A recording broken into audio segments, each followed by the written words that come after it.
Hello दोस्तों, स्वागत है आपका आपके अपने चैनल मार्केट सपोर्ट में।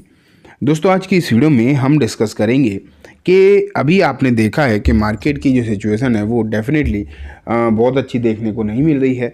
आज भी आपने देखा कि ऊपरी स्तर से मार्केट जो है शुरुआत में थोड़ा बहुत ऊपर गया, लेकिन वहाँ से लगभग आधे % की गिरावट दिखाते हुए मार्केट जो है फिर से नीचे ही आ गया। तो हालात कोई बहुत अच्छे तो नहीं नज़र आए, ये बात तो पक्की है, ठीक है। लेकिन बात ये ज़रूर आपको दिखाई देनी चाहिए कि अभी ना मार्केट की जो स्थिति है वो कुछ ऐसी है कि थोड़ा बहुत भी मार्केट ऊपर जाना अगर चाहता भी है तो वो रुक नहीं पाता। मेन बात तो यही है कि मार्केट जो बिल्कुल भी रुक नहीं पा रहा। अगर रुक पाता तो अलग बात थी, लेकिन फ़िलहाल ऐसा होता हुआ दिखाई तो दे नहीं रहा।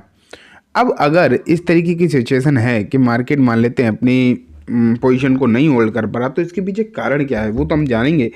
लेकिन आज ना चाइना की तरफ से कुछ ऐसे बयान निकल कर आए हैं, उनकी सरकार की तरफ से अगर आप देखेंगे तो कुछ ऐसे बयान देखने को मिल रहे हैं जो कहीं ना कहीं बहुत ज़्यादा इम्पैक्ट कर सकते हैं मार्केट को।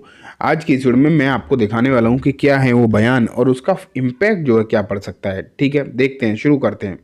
ये देखो, चीन का पूरी दुनिया को हिलाने वाला सबसे बड़ा ऐलान। तो यहाँ पर देखते हैं कि भारत पर भी इसका जो है असर क्या हो सकता है। तो सबसे पहले ये तो हम जानते हैं कि इकोनॉमिक दिक्कतें दिखाई दे रही हैं, वो आपको ऐसा लगेगा कि कुछ लोगों के मतलब बयान देख कर के सिर्फ और सिर्फ ये प्रॉब्लम जो है इंडिया में ही है और कहीं कोई प्रॉब्लम नहीं है। लेकिन दोस्तों ऐसा है नहीं। अगर आप एग्जैक्ट सिचुएशन को समझने की कोशिश करोगे तो आपको पता चलेगा कि ये जो प्रॉब्लम्स का दौर है ना वो लगभग लगभग सभी के लिए दिखाई दे रहा है, सभी के लिए दिक्कतें दिखाई दे रही हैं और रीज़न जो है बहुत सारे अलग अलग हैं। इसमें चाइना भी शामिल है। अब लेकिन चाइना अपने इकोनॉमिक सिचुएशन को सुधारने के लिए कुछ बड़े ऐलान करता हुआ देखने को मिल सकता है। इस तरीके की खबरें निकल कर आ रही हैं और उन्होंने किया ही है। देखो यहाँ पर लिखा है, चीन सरकार ने 19 फरवरी 2025 को एक नई योजना पेश की है जिसमें विदेशी निवेश को बढ़ाने के लिए कई सुधारों का ऐलान किया है। इसके तहत टेलीकॉम और बायोटेक सेक्टर में विदेशी निवेशकों को विदेशी निवेश को आसान बनाया जाएगा। अब तैयारी में है चाइनीज़ गवर्नमेंट की FIIs की जो इन्वेस्टमेंट है, ठीक है, उसे बढ़ावा दिया जाए, उसे कोशिश करी जाए कि FIIs का जो इन्वेस्टमेंट है वो और ज़्यादा आए। वैसे भी हर कंट्री ये चाहती है कि उसके यहाँ विदेशी निवेश ज़्यादा से ज़्यादा आए। तो वही सिचुएशन आप अब यहाँ पर देख पा रहे हो। कोशिश कर रही है चाइनीज़ गवर्नमेंट, कुछ नई पॉलिसीज़ भी लेकर आ रही है इस तरीके की कि यहाँ पर कुछ जो है आपको इन्वेस्टमेंट जो है बेसिकली बढ़ता हुआ देखने को मिले। ठीक है, तो ये चीज़ें अगर आपको आने वाले दिनों में देखने को मिल गई, अब ये खबर तो आने ही लगी। तो यहाँ पर देखो, दो सेक्टर तो आपको क्लियर दिखाई दे रहे हैं जिसमें एक टेलीकॉम है एंड टेलीकॉम के साथ साथ बायोटेक का सेक्टर है। इन दो सेक्टर्स में अगर आप देखोगे तो आपको यहाँ पर देखने को मिल रहा है कि चाइनीज़ गवर्नमेंट कोशिश कर रही है कि ज़्यादा से ज़्यादा कोशिश किया जाए, इसे जो है चीज़ें जो है सही करी जाएं। ठीक है, अब देखो यहाँ पर क्या लिखा है, कहाँ कहाँ ध्यान दिया जाएगा। पब्लिक प्रोक्योरमेंट सरकारी खरीद की प्रक्रिया को पारदर्शी बनाने की और ज़्यादा कोशिश करी जाएगी, और ज़्यादा ट्रांसपेरेंसी यहाँ पर देखने को मिले, इस तरीके की कोशिश करी जाएगी। ठीक है, अब और देखो अगर और क्या लिखा है, विदेशी कंपनियों को चाइनीज़ कंपनियों में खरीदने के लिए हिस्सेदारी खरीदने के लिए जो लोन की ज़रूरत है वो भी कोशिश करी जाएगी, उन्हीं की सरकार लोन भी प्रोवाइड कर दे।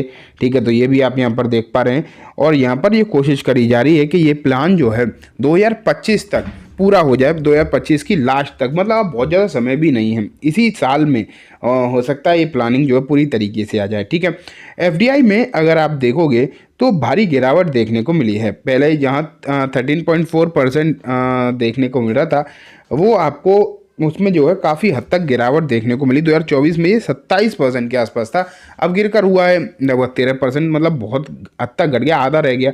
तो ये सिचुएशन है। इसीलिए अब इसके पीछे रीज़न अगर आप देखोगे तो अमेरिका चीन का जो ट्रेड वॉर चल रहा है, ये डेली बेसिस पर ट्रंप जो है अगर आप देखोगे तो लगातार कुछ ना कुछ ऊट पटांग बयान आपको जो है देखने को मिल ही रहे हैं। ये तो आपको मालूम ही है कि ट्रंप के जब से ट्रंप गद्दी संभाली है तब से आपको लगातार इस तरीके की सिचुएशन देखने को मिल रही है, कुछ ना कुछ तो उसका असर तो पड़ ही रहा है। लेकिन अगर हम और भी चीज़ें देखें कि भारत पर इसका जो है असर क्या हो सकता है, भारत में यहाँ क्लियरली लिखा है इस रिपोर्ट में, भारत में एफडीआई को बढ़त मिल सकती है। चीन में विदेशी निवेश जो घटा है उसका इन्फ्लुएंस या फिर मैं बोलूँ वो इन्वेस्टमेंट जो है भारत में आ सकता है। देखो एप्पल, टेस्ला, सैमसंग जैसी कंपनी पहले ही भारत में मैन्युफैक्चरिंग बढ़ा रही है। ठीक है, भारत सरकार जो पीएलआई स्कीम जैसी नीतियों से भारत चाइना से इन्वेस्टमेंट को भारत लाने की कोशिश तो कर ही रही है। अब इसका कहीं ना कहीं इम्पैक्ट जो है भारत के शेयर बाजार को भी हो सकता है।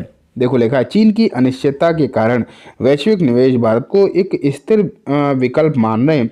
भारत का IT, automobile, pharma and manufacturing sector जो है आकर्षित बना हुआ है। और देखो चीन की मैन्युफैक्चरिंग सस्ती हो सकती है जिसमें भारत को चुनौती मिलेगी। हाँ, ये टेंशन जरूर है कि मैन्युफैक्चरिंग सेक्टर ऐसा है जिसमें चाइना पहले से ही भारत से बहुत आगे है। अब ऐसे में चाइना की मैन्युफैक्चरिंग अगर और सस्ती हो गई तो इसमें जो है भारत के मैन्युफैक्चरिंग सेक्टर को कहीं ना कहीं दिक्कत आ सकती है। इसमें ऑटोमोबाइल भी आता है मैन्युफैक्चरिंग में, अगर आप देखो ऑटोमोबाइल सेक्टर भी पूरी तरीके से आता ही है। ठीक है, सोने की कीमतों पर देखते हैं क्या असर पड़ेगा। अगर सोने की देखा जाए तो सेफ हेवन माना जाता है। जब भी इधर उधर उठापटक होती है तो सोने में इन्वेस्टमेंट आता है। तो अभी भी ये लिखा जा रहा है कि इस तरीके की सिचुएशंस के साथ आपको गोल्ड में जो है इन्वेस्टमेंट सेफ माना जा रहा है। और इसमें प्राइजेस जो हैं आने वाले दिनों में भी चांसेस हैं कि बने रहेंगे, तेज़ी के साथ ही बने रहेंगे। इस बात के चांसेस अभी फ़िलहाल के समय पर नज़र आ रहे हैं। ठीक है, तो सोने में तो तेज़ी बनी रहेगी, चांसेस हैं। लेकिन ये देखो, क्या चीन का ये कदम सफल होगा? चीन सरकार ने विदेशी निवेशकों को आकर्षित करने के लिए बड़े सुधार की घोषणा करी है, लेकिन ये देखना महत्वपूर्ण होगा कि वो कितनी तेज़ी से इसे लागू कर पाते हैं। भारत के लिए अच्छा मौका है क्योंकि चीन से निकल रही कंपनी भारत में निवेश कर सकती हैं। सोने की कीमत अस्थिर के कारण ऊंची बनी रहेंगी, लेकिन बाजार में थोड़ी बहुत गिरावट भी संभव है। तो ये समस्या यहाँ पर है, जहाँ एक तरफा निफ्टी में गिरावट आपको पिछले कुछ दिनों से देखने को मिल रही है। अगर ये सिचुएशन अभी नहीं सुधरी, इस तरीके की चीज़ें अभी नहीं सुधरी, तो डेफिनेटली टेंशन कहीं ना कहीं बढ़ी रहने वाली है। ठीक है, तो दोस्तों ये बात हो गई कम्प्लीटली ओवरऑल मार्केट के बारे में, जो अभी चाइना से खबरें निकल कर आ रही हैं उसके बारे में। उम्मीद है आपको सब कुछ अच्छे से समझ भी आ गया होगा। अब मैं इस वीडियो को यहीं ख़त्म करूँगा। जाने से पहले बस एक बार बोलना चाहूँगा, वीडियो अच्छी लगी हो तो इसे लाइक करना, चैनल को भी ज़रूर सब्सक्राइब करना, जाते जाते बेल आइकन दबाना, जिससे कि जब भी मैं कोई नई वीडियो डालूँ आपके पास नोटिफिकेशन सबसे पहले आ जाए। एंड दोस्तों, ये वीडियो सिर्फ एजुकेशन इन्फॉर्मेशन पर्पज से है, जैसे किसी भी तरीके की बाइंग सेलिंग की रिकमेंडेशन के तौर पर बिल्कुल भी ना देखें। Thank you.